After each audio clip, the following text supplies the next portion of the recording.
And to discuss this further, I'm joined by Vehbi Baysan. He's a professor of history at Ibn Haldun University, and Borzou Dargahi, who is a correspondent for Buzzfeed News based in Istanbul. Let me begin with you, Borzou. Were MBS's Mohammed bin Salman's statements just lip service to potential foreign investors, or is there something going on? Well, I don't think that they're just lip service. I think that Mohammed bin Salman represents the voice of a particularly important segment in both Saudi and Gulf in the political world there, in the cultural life there, in the social scene there.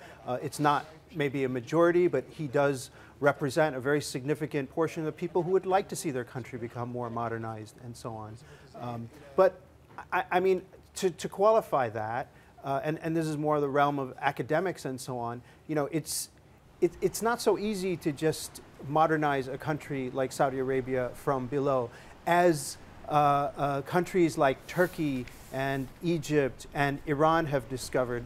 Modernization, giving women rights, liberalizing religion, these are you know, this is a century-long project. And if you look at Saudi society, it's very conservative, still kind of tribally based, and it takes decades of effort and sometimes a lot of reckoning, a lot of pain, a lot of internal domestic revolutions to overcome that kind of conservatism.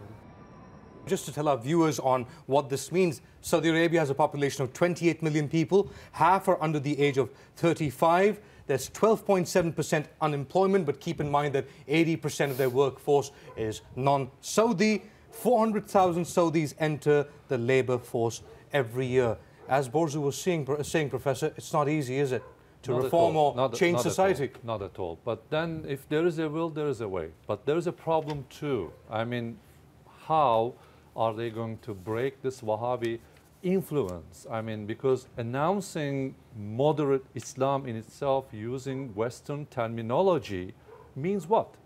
Who is moderate? How do you describe moderate? Can we really be a moderate Muslim, or we just can be a Muslim? And for us, for decades, for centuries, over 1,000 years, we lived as a Muslim, nothing else. So we didn't have extremist Muslim, we didn't have radical Muslim, etc., or radical Islam. Now, in my view, if you're holding a gun and shooting someone on behalf of an ideology or a religion, you're simply a killer. You see, you cannot justify it by claiming you're doing it on the name of any religion, not only for Islam. So that's our problem.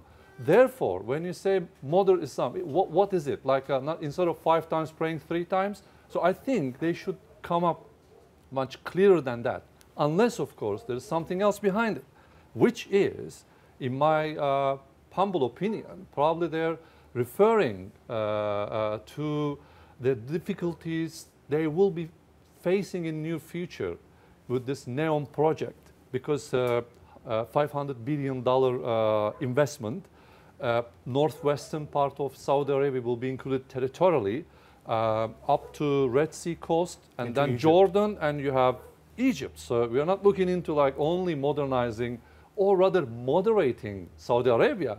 But then what are you going to say about Jordan and Egypt? It's an interesting question. What does modernizing or moderating Islam mean? For the Saudis, we've seen in the past few months, there have been detention of popular preachers. There's been a clampdown, or at least some people are saying that clamping down on religious police is basically a clamping down on dissent against these changes. Can you moderate Saudi Arabia? I think that you probably can. But I think that the way to do it is not some, I mean, this is just my prejudice as an American. It's not some big sultan at the top ordering the people to modernize. It's to allow, maybe I sound like a sucker, is to allow civil society, allow political parties, allow dissent, allow women to speak freely, allow people to launch magazines and newspapers and websites and blogging, to create some kind of change from within and from below. But this change isn't necessarily from within either.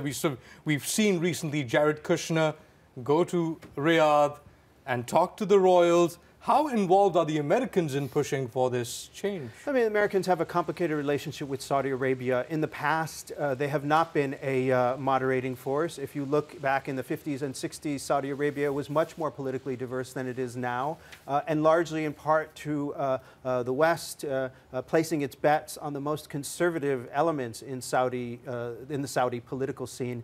This is the Saudi Arabia we have today. What is Turkey's move in all of this? We've seen the Qatar crisis unfold. We've seen a Hamas reconciliation deal in Gaza. That's right. So what does Turkey do? Well, I'm sure Turkey would like to be part of it because Turkey is a serious regional power and actually wants to be more than ever involved in Middle East politics. That is like in the past, anything coming from Middle East, Turkey would turn their back. But in the last 20 years, that changed. So Turkey would like to take a part. But I think the problem, those Saudi move is that, you know, there's a court case going on, I think now finalized and sealed, that if you in any way got damage or influence or like got hurt because of this September 11 attacks, Saudi Arabia will be responsible. You can go to court and, you know, so civil cases, etc. So that automatically, in a way, puts Saudi Arabia, you know, a country supporting terror. So now, and also Saudi Arabia's name is associated with extremism or radicalism. So in this case, it will be very, very hard for them to attract foreign investment to the region. So that move comes within that too. Supporting terrorism, according to you, but for the Americans, the Saudis are staunch allies, especially against Iran. I'd like to bring you in here. Borzou, you wrote on July 30th an article titled Inside Iran's Mission to Dominate the Middle East. You say that all across the Middle East, Iran's allies feel the wind is at their back. And you quote a Hezbollah commander saying that we are winning. This Hezbollah commander says, look who's running Lebanon, look who's controlling Sana'a and Baghdad. In a zero-sum game, if Iran is winning, who's losing?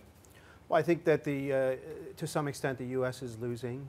The Saudis and the coalition they lead are struggling, as we see in Yemen. They're kind of trapped in this horrific war that seems to be not going anywhere anytime soon. In Iraq, they're struggling to win influence. In Lebanon, they've lost. They were once the most powerful player in Lebanon as far as external actors, and now they've actually exited the Lebanese field as their client Saad Hariri has, you know, basically made amends with Hezbollah. So, you know, if you look at it rather empirically, it does seem like the so-called axis of resistance, which Iran has proclaimed and purports to lead, is winning ground. So what does then Mohammed bin Salman have as putting himself up as a reformist? Does this go beyond reforms for him?